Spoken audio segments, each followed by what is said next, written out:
જો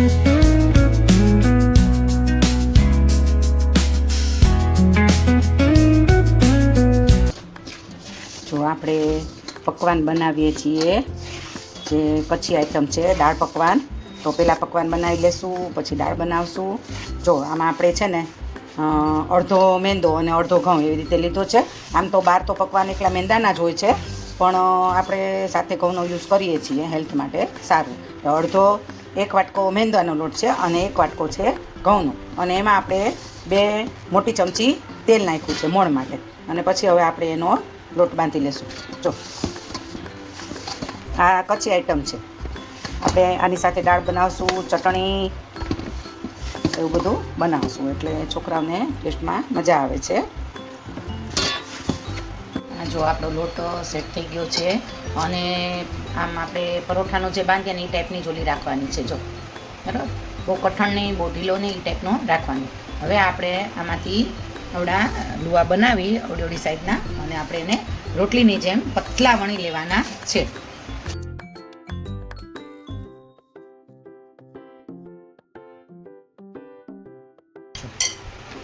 હવે આને આપણે નખ્યા પાડી દઈશું, પૂરીમાં પાડીએ ને એવી રીતે. આવી રીતે બધા એકસાથે પહેલાં વણી લેશું આપણે. જો આવી રીતે આપણે તળી લેવાના છે, એક એક કરીને. જો રોટલી જેવા આપણે પાતળા વણ્યા છે અને એક એક કરીને જ તળવાના છે આપણે. જો આ નખ્યા પાડ્યા છે, એટલે બહુ ફૂલવા દેવાના નથી, એટલે જ નખ્યા પાડ્યા છે આપણે. જો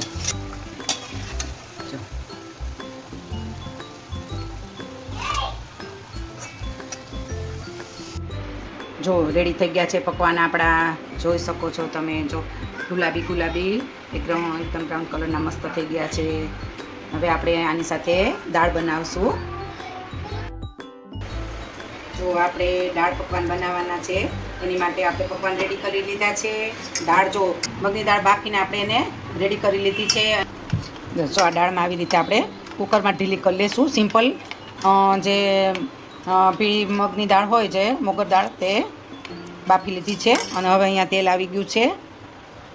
એ તેલમાં હળદર નાખી અને આપણે જો આ દાળ છે ને આમ આવી એની થિકનેસ રાખવાની છે, બહુ ઢીલી નહીં અને બહુ કઠણી નહીં. એટલે આપણે પહેલાં પકવાન ઉપર એને પાથરી અને ખાવાની હોય છે.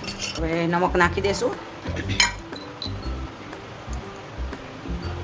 ટેસ્ટ પ્રમાણે, જેટલી ક્વોન્ટિટી હોય એ પ્રમાણે નમક નાખી દઈશું આપણે. બસ આવી સિમ્પલ દાળ જ બનાવવાની છે. હળદર અને મીઠું 2 જ એડ કરવાના છે. જો આ દાળ પકવાનની દાળ આપણી રેડી છે.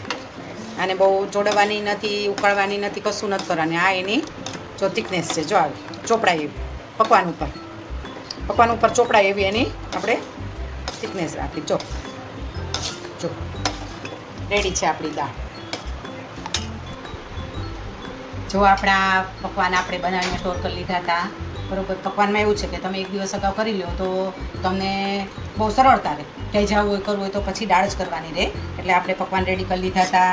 પછી જો આ પકવાનની દાળ બનાવી આપણે. આ ઝીણા કાંદા સુધાર્યા છે અને ખજૂર આંબલીની ચટણી કરી છે. બરાબર, હવે આપણે છે ને આમાં પકવાનમાં આ રીતે આપણે દાળ પાથરી અને એને રેડી કરવાનું છે. જો આવી રીતે દાળ પાથરી દેવાની છે.